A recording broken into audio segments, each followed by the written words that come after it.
Bonjour à tous et bienvenue sur CFTA World TV pour l'édition du 13h. Au sommaire de cette semaine, une île envoûtante de 6,5 millions d'habitants, l'Irlande. Accueillie par des Irlandais et immergée dans la culture gaélique, nos reporters, 4 étudiants en BTS agricole, nous font voyager à travers l'île et vivre de belles rencontres. Lundi, Maxime met la barre haute avec l'entraînement des chevaux de l'écurie Smith. L'Irlande du Nord, qui fait partie du Royaume-Uni, a obtenu son indépendance en 1921. Une densité de 130 habitants par kilomètre carré, divisée en 6 comtés, l'Irlande du Nord est majoritairement protestante. D'ailleurs, la guerre opposant protestants et catholiques a laissé énormément de traces, comme les voitures de police qui sont encore blindées. Revenons à notre cheval qui a une place essentielle en Irlande. La filière équine ne s'organise pas comme en France. Il y a beaucoup de propriétaires qui prennent des cours chez un professionnel, sans pour autant laisser les chevaux en pension. Après 19 heures de bateau et 6 heures de route, je pose ma caméra à Guildford, une petite ville avec peu d'agriculture et encore moins de structures équestres. Je rejoins l'écurie des frères Smith, Stephen et Trevor. Ces 2 cavaliers se sont associés il y a 15 ans sur une structure composée de 30 hectares et accueillant une quarantaine de chevaux. C'est une écurie de commerce de chevaux de concours complet à échelle internationale. Elle est énormément connue dans la discipline car le plus jeune des frères, Trevor, a participé aux Jeux Olympiques en 2000 à Sydney. Ma vie s'organisait autour du travail de valorisation des 40 chevaux. J'étais cavalier maison et groom pour Stephen qui avait une grande confiance en moi. Mon piquet de 9 chevaux était principalement composé des jeunes chevaux en route pour la finale à Dublin, mais j'avais aussi les chevaux de Grand Prix de mon patron.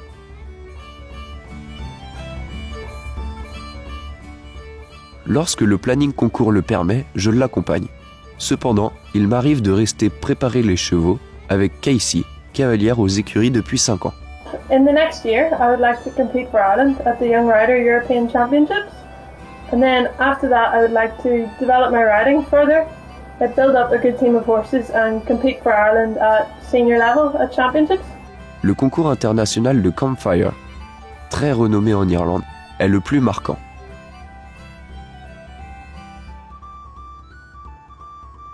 J'aime ces nombreux déplacements occasionnés par cette vie de concours qui me permettent de découvrir une partie de l'Irlande. Mardi, soins à base de produits naturels avec Benoît. Avec 140 000 exploitations, l'Irlande est un pays agricole qui a toute sa place au sein de l'Europe.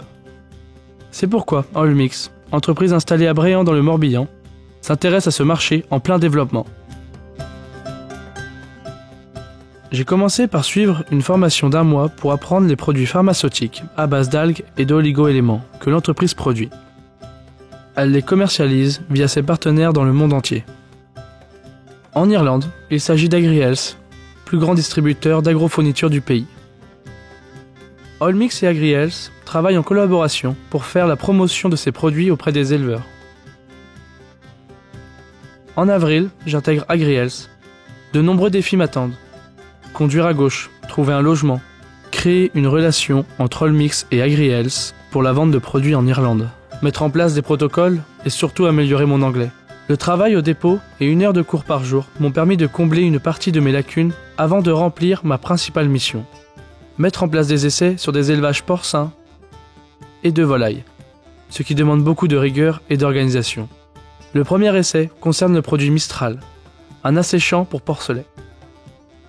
Le deuxième, Seagut, médicament qui lutte contre les diarrhées néonatales en maternité encore méconnues en Irlande. Le dernier essai, Syrup et Digessi, le premier améliore l'immunité et l'autre lutte contre les transitions alimentaires difficiles.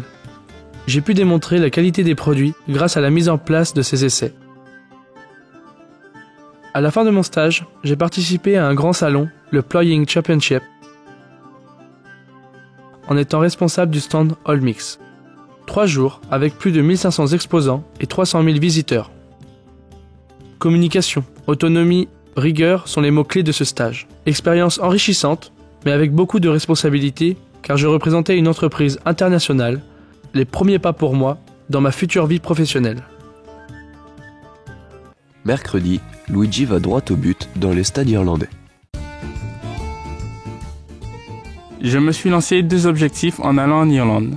Réussir à parler anglais en 5 mois d'expérience et m'investir au maximum dans la culture irlandaise. Mon aventure commence à Cork, la 2e plus grande ville du pays. C'est une ville dynamique où l'on peut retrouver de nombreuses animations dans les rues et des tournois sportifs. Pour atteindre mes objectifs, je pars chez Dan et Bria Egarty et leurs 3 enfants, à Whitechurch. Jimmy Senior, le père de Dan, en retraite, donne un coup de main sur l'exploitation. Grâce à Dan, je peux voir réellement ce qu'est le système irlandais, basé sur l'herbe où tous les animaux en profitent, du veau de 4 mois à la vache laitière. 70 hectares of land, and we keep about 120 dairy cows on this. We started making cheese 16 years ago, so over 50% of our milk goes to cheese, and we have our milk price for cheese is 30 cents a litre. C'est aussi un système très économe où les exploitants investissent peu d'argent dans les moyens de production. Cependant, la conduite du troupeau nécessite de nombreuses interventions de Marius le pareur que j'assistais. Mon travail consiste à faire la traite et toutes les tâches liées à l'élevage.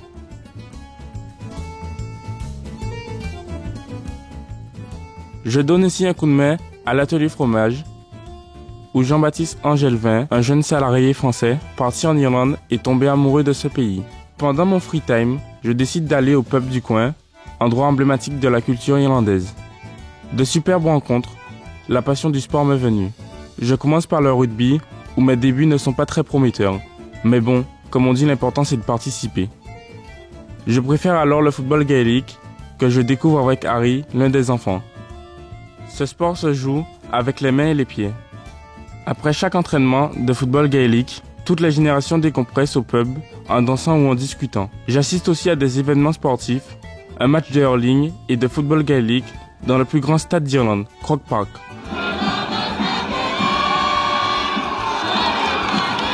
Dans cette ambiance, je peux voir toute la vivacité de cette culture et rencontrer une star, John Beamish. Jeudi, Jeanne nous embarque dans une chevauchée touristique. Dès mon arrivée, je succombe au charme de la péninsule de Dingle. Des petites routes sinueuses, des montagnes aux pentes douces, des plages aux eaux claires, des murets de pierre et des moutons blancs.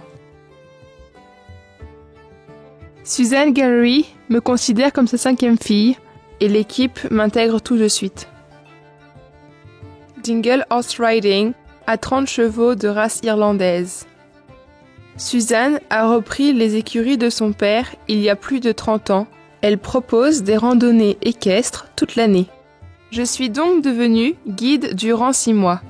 Mon travail consiste à accompagner les touristes, à pied comme à cheval, dans la montagne et leur faire découvrir le merveilleux paysage. Carrauntue Hills, Mount Brandon et la baie de Dingle. Mais le plus amusant était d'accompagner des cavaliers expérimentés à la plage, pour nager avec les chevaux.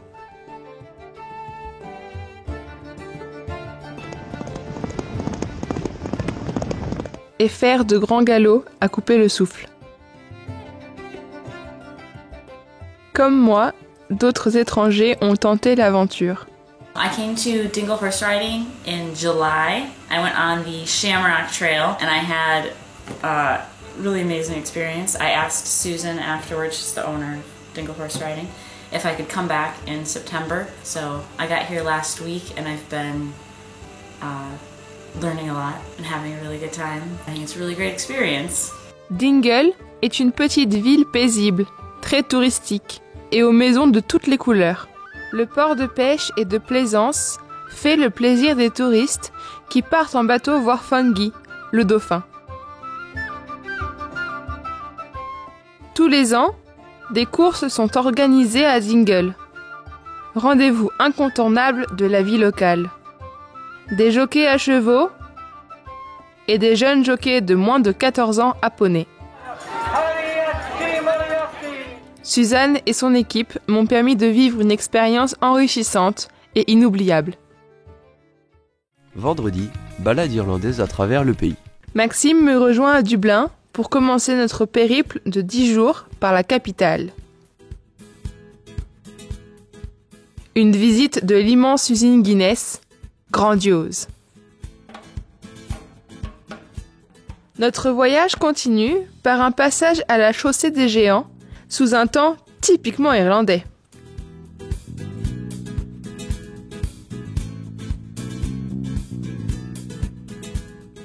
Les falaises de Moher,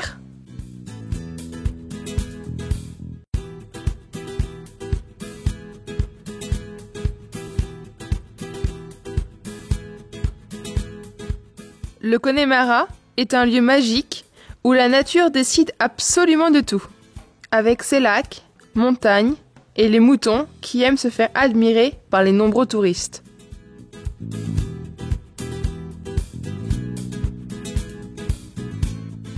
Notre plus beau souvenir. Terre brûlée au vent des landes de pierre autour des lacs, c'est le Connemara.